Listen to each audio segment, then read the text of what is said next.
மீண்டு வந்து மிரட்டிய ஷமி. மிரட்டலில் வெற்றி பெற்ற பெங்கால். காயத்திலிருந்து மீண்டும் கிரிக்கெட் விளையாட வந்த முகமது ஷமி மத்திய பிரதேசம் அணிக்கு எதிரான ரஞ்சி போட்டியில் பெங்கால் அணிக்காக ஆடினார். முதல் இன்னிங்ஸில் சுமார் 19 ஓவர்களை வீசிய ஷமி 4 விக்கெட்டுகளை வீழ்த்தியிருந்தார்.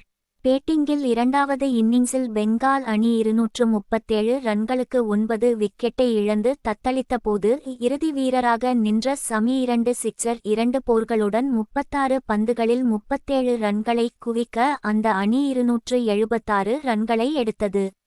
338 ரன்கள் என்ற இலக்குடன் ஆடிய மத்திய பிரதேசம் அணிக்கு ஷமி 3 விக்கெட்டுகளை எடுத்து குடைச்சல் அளித்தார். பெங்கால் அணிக்காக அதிகபட்சமாக ஷமி தான் 24.2 ஓவர்களை வீசியிருக்கிறார். பரபரப்பாக நடைபெற்ற இந்த போட்டியின் முடிவில் பெங்கால் அணி 11 ரன்கள் வித்தியாசத்தில் வெற்றி பெற்றது. ஷமி இந்த போட்டியில் ஒட்டுமொத்தமாக சுமார் 43.2 ஓவர்களை வீசி 7 விக்கெட்டுகளை வீழ்த்தியதுடன் பேட்டிங்கிலும் சிறப்பாக ஆடியிருக்கிறார். ஷமி அடித்த ரன்கள் வழியாக அவருடைய அணிக்கு வெற்றியையும் பெற்று தந்திருக்கிறார். திரும்பி வந்த போட்டியில் பேட்டிங் பவுலிங் இரண்டிலும் ஜொலித்திருப்பதும் அதிக ஓவர்களை வீசியிருப்பதும் இந்திய அணிக்கு புதிய உற்சாகத்தை உத்வேகத்தை கொடுக்கும் என்பதில் மாற்று கருத்தில்லை.